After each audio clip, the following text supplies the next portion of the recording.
Hello friends, आता आपण बघूया विण दोघांतली ही तुटण्याचा एपिसोड रिव्ह्यू. मागच्या भागात आपण बघितलं स्वानंदीला बघायला पाहुणे आले असतात. स्वानंदीची आई स्वानंदीचं खूप कौतुक करत असते, पण स्वानंदीच्या आईचे एक अट असते. तिने घरातल्यांना सांगून ठेवलं असतं की वयाबद्दल कोणीही बोलायचं नाही, मुलाच्या आई तुम्ही बोलू नका. आणि त्यांच्या घरात बोललेलं असतं की आपल्या घरातही स्वानंदीच्या वयाबद्दल बोलू नका. तेव्हा त्यांच्या गप्पा होत असतात, तेव्हा ते स्वानंदीबद्दल सांगत असतात. मुलाचे वडील बोलता बोलता बोलून जातात की आमचा मुलगा फूडी आहे, पण त्याला सांगितलं आहे की 25-30 ठीक वाटतं फूडी वगैरे तेलकट तुपकट खाणं. तेवढ्याच त्याची मुलाची आई जरा त्यांना दाबून देते हात आणि बोलते की शांत बसा. इकडे स्वानंदीचे बाबा पण बोलतात की ते पहिले प्रश्न विचारतात मुलाकडच्या की तुम्ही ह्या घरात किती वर्षापासून राहत आहेत. तेव्हा ते बोलतात की 30 वर्षापासून राहतो आहे आम्ही. तेव्हा मुलाकडच्यांना माहीत नसतं की मुलीचं वय काय.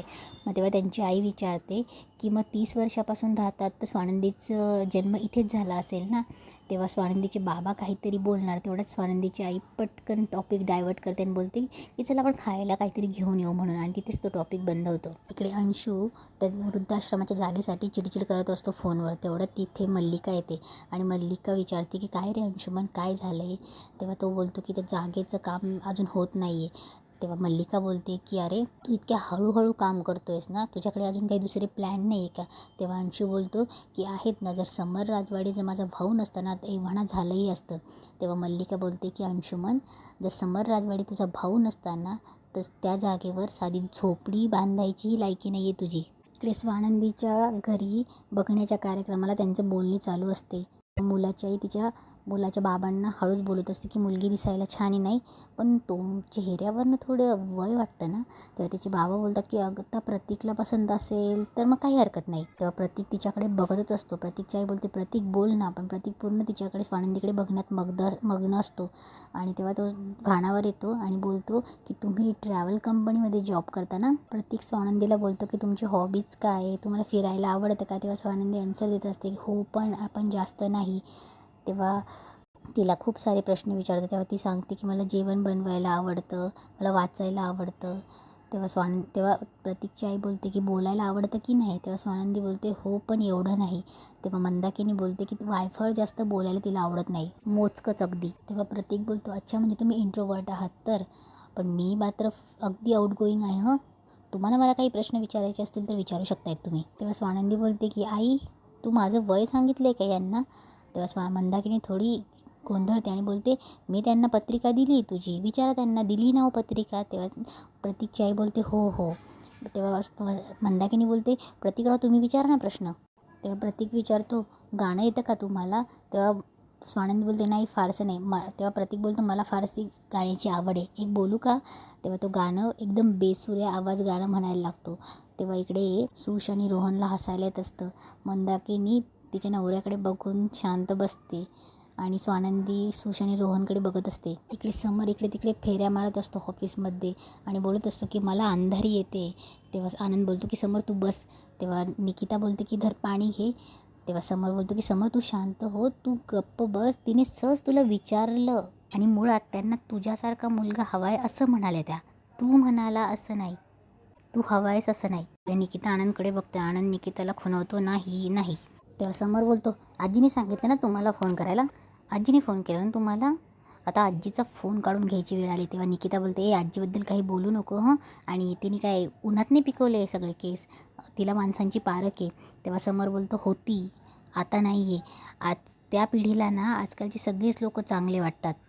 आजीला असं वाटतं सोशल मीडियावर एखादं अकाउंट असलं म्हणजे मी खूप स्मार्ट आहे अशातला भाग नाही आहे. तेव्हा निकिता बोलते काय चुकीचं बोलली आजी, आजीबाबत काही बोलू नकोस, आणि आहे ती स्वानंदी चांगली. तेव्हा समर बोलतो मी माझं मत सांगतोय. तेव्हा समर बोलतो की तिला तुम्हाला माहिती आहे ना किती भांडते ती माझ्याशी. तेव्हा निकिता बोलते अरे भांडणांचं काय घेऊन बसलाय तो, आम्ही पण भांडतो, तरी पण हा मला आवडतो ना कधी कधी. तेव्हा आनंद बोलतो काय. तेव्हा समर बोलतो ती रोहनची ताई, त्याला ती चांगली वाटणारच ना, आणि तुम्ही कंपॅरिझन कशाला करताय, मला रोहनच्या ताईबद्दल काय वाटलं ते मी सांगतोय. तेव्हा समर बोलतो मुळात मी त्यांचं लग्न मी माझी हौस म्हणून नाही जुळवते, काही कारण आहेत म्हणून जुळवतोय. हे बघ रोहन मला आवडतोच, तो चांगलाच मुलगा आहे. त्याचे बाबा चांगलेच आहे, म्हणजे त्यांच्याशी माझं एवढंचं काही बोलणं नाही झालं. पण त्या 3 बाया आहेत ना, त्यांच्याबद्दल मला काही गॅरंटी नाही आहे आणि त्यांच्याबद्दल मला विश्वासच नाही आहे. इकडे स्वानंदीचं बघण्याच्या प्रोग्राममध्ये प्रतीकचं गाणं सुरूच असतं, तेव्हा स्वानंदीलाही हसायला येत असतं. शुशा आणि रोहणी एकमेकांकडे बघून हसत असतात.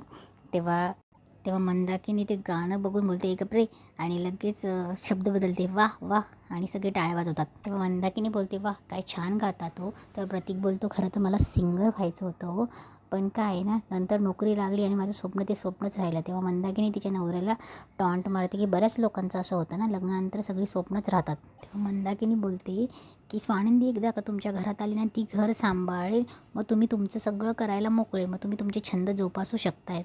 तेव्हा स्वानंदीचे बाबा बोलतात की मंदा जरा इकडे, आणि स्वानंदीलाही घरात बोलवतात आणि बोलतात की मंदाकिनीला बोलतात की किती बोलतेस तू, अगं काय म्हणतील ते लोक, त्यांना पण बोलू दे, किती उथळपणा वाटतोय. तेव्हा स्वानंदी बोलते बाबा आई जरा हळू. तेव्हा मंदाकिनी रडायला लागते आणि बोलते माझा उथळपणा वाटतोय, मी स्वानंदीसाठी किती स्थळ जमवण्यासाठी किती झटते आणि माझा उथळपणा वाटतोय. तेव्हा मंदाकिनी बोलते की मी काही बोलणारच नाही आता, मी बाहेर पण येणार नाही, मी काही बोलणारच नाही, आणि रडते. तेव्हा स्वानंदी बोलते आई नको ना रडू.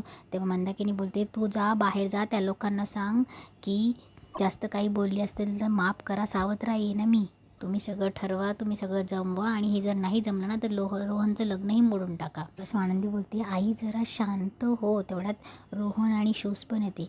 तेव्हा त्यांचे बाबा बोलतात की तुम्ही का आलात. तेव्हा रोहन बोलतो बाबा हो ते आपापसात काहीतरी बोलत होते, मग ते चांगलं नाही वाटत ना, मग आम्ही आलो. तेव्हा स्वानंदी बोलते बाबा तुम्ही जा, मी बोलते आईशी. तेव्हा स्वानंदी बोलते ते सगळे गेल्यावर आई अगं तू काही बोलू नकोस असं नाही म्हणाले बाबा, पण आपल्या वागण्यातून बोलण्यातून त्यांना असं डेस्परेट नको ना वाटायला. तेव्हा मंदाकिनी बोलते घाई आहे स्वानंदी, ही शेवटची संधी आहे स्वानंदी, आता तर तुझं लग्न झालं नाही ना तर तू तू सुद्धा देखील आणि रोहन देखील बिना लग्नाचा राहील. विचार कर जरा, ह्या वयात टेन्शन देणार आहे का आम्हाला, तुझ्या बाबांचा विचार कर, तुझा भाऊ असा बिना लग्नाचा राहिलेला तुला आवडणार आहे का, नको जास्त विचार करू, पोहे घेऊन ये चल बाहेर. आपली निकिता बोलत असते की समोर तू जास्त जजमेंटल होतोय तिच्या बाबतीत, किती चांगली आहे ती, किती शांत आहे. तेव्हा समोर बोलतो शांत आहे, किती वाद घालत असते ती. तेव्हा निकिता बोलते की याला वाद नाही म्हणत, ते स्वतःच्या मतावर फर्म असणं असं म्हणतात. तेव्हा समोर बोलतो की मी किती मेहनतीने त्यांच्यासाठी स्थळ शोधतोय. तेव्हा निकिता बोलते ती इंडिपेंडंट आहे, कारण की तुला दिसत नाही घरातल्या लोकांना ती किती सांभाळून घेते, आणि आय एम शुअर की तिच्या घरातल्यांचं तिच्याशिवाय पाणही हलत नसेल. तेव्हा निकिता स्वानंदीबद्दल बोलत असते.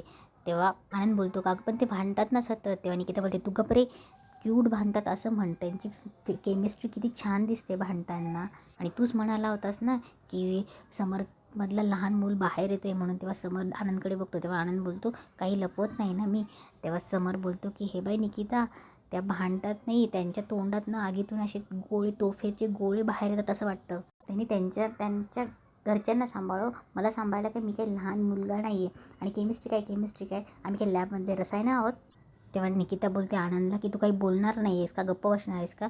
तेव्हा समर बोलतो तो काय बोलणार आहे, तोच मला म्हणाला की त्यांच्यामुळे मी भांडायला लागलो आहे, त्यांच्यामुळे मी किती आरडाओरडा करायला लागलो आहे.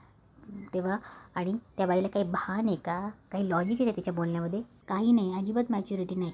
तेव्हा आनंद बोलतो मॅच्युरिटी काय लग्नानंतर येतेस. तेव्हा समोर बोलतो तुझ्यात आली. तेव्हा निकिता बोलते हां आली. तेव्हा निकिता बोलते त्याच्याबद्दल नाही तुझ्याबद्दल बोलतोय, नात्यात मॅच्युरिटी नाही, प्रेम असावं लागतं, आणि प्रेमात हे असं गणित नाही, भावना असाव्या लागतात. समोरने आनंद हसायला लागतो आणि बोलतो तू आणि आजी ना एकदम भाबड्या आहेत, तुम्हाला ना काही समजत नाही. तेव्हा निकिता बोलते हास आज हसतोयस तू, पण उद्या जेव्हा प्रेमात पडशील ना तेव्हा माझे शब्द आठवतील. तेव्हा समोर बोलतो मी हे वय आहे का माझं प्रेमात पडायचं. तेव्हा समोर बोलतो ती बाई जगातली शेवटची जरी बाई उरली ना तरी मी तिच्या प्रेमात पडणार नाही, आणि जर आनंद बोलतो सांगत होतो तुला. प्लीज स्वानंदी सगळ्यांसाठी पोहे देते. तेव्हा सगळे बोलतात पोहे छान झाले. तेव्हा मंदाकिनी बोलते तुम्हाला सांगितलं होतं ना अक्षरशः अन्नपूर्णा प्रसन्न आहे आमच्या घरात. तेव्हा मंदाकिनी बोलते काय मग काय वाटलं तुम्हाला. तेव्हा सगळे शांत होतात. तेव्हा मुलाकडचे बोलतात की मुलगी पसंत आहे आम्हाला. तेव्हा मंदाकिनीला खूप आनंद होतो, रोहनला पण हसायला येतं, पण बाबा आणि स्वानंदी जरा चकित असते. तेव्हा मंदाकिनी बोलते की पसंत करण्यासारखंच आहे तिच्यात, खूप गुणाची ती, नाव ठेवायला जागाच नाही, आमचे संस्कार आहे तिच्यात. तेव्हा मुलाकडचे विचारतात तुमचं मत सांगा. तेव्हा मंदाकिनी बोलते हो आमचं मत काय, आमचं मत सांगतो ना आम्ही तुम्हाला. तेव्हा मुलाचे बाबा बोलतात की आम्हाला थोडी घाई आहे, वेळ न दवडता लवकरच मुहूर्त काढून साखरपुडा करून टाकू. तेव्हा मंदाकिनी बोलते हो हो उरकू. तेव्हा मुलाची आई बोलते पण स्वानंदीचं मत काय, तिचं मत कळलं की प्रश्न मिटतील. तेव्हा स्वानंदी तिच्या बाबांकडे बघतात. तेव्हा बाबा बोलतात, तिला थोडे डोळ्यांनी शांत करतात आणि बोलतात की हे बघा, आम्हाला थोडा वेळ हवा आहे. तेव्हा मंदाकिनी बोलते, अहो वेळ नाही म्हणतात ना ते. तेव्हा स्वानंदीचे बाबा बोलतात की आम्हाला थोडासा विचार करायला वेळ हवा आहे. प्रतीकचे बाबा बोलतात, म्हणजे प्रतीक पसंत नाही का तुम्हाला, म्हणून कारणं देत आहेत का? तेव्हा स्वानंदीचे बाबा बोलतात, छे मुलामध्ये नावं ठेवण्यासारखं काहीच नाही आहे. पण काय आहे की आमच्या रोहनचंही लग्न ठरतं आहे, मग दोन्ही लग्न एकत्र करायची की मागे पुढे हा विचार करायला वेळ हवा आहे आम्हाला. तेव्हा प्रतीकची आई बोलते, हो मग त्यात विचार काय करायचा आहे? घरात मोठी मुलगी असताना धाकट्या मुलाचं लग्न कोणी करतं का? लोक विचारतील ना. तेव्हा स्वानंदीचे बाबा बोलतात, नाही पण आम्हाला 1-2 दिवस वेळ द्या ना विचार करायला. तेव्हा प्रतीकची आई बोलते की काही हरकत नाही, तसंही तुमचा जो काही निर्णय असेल तो कळवा. हां, तसंही आमच्या प्रतीकसाठी मुलींच्या लाईन लागल्याच आहेत. आम्हाला काही राग नाही आहे. आणि तिथेच आजचा एपिसोड संपतो.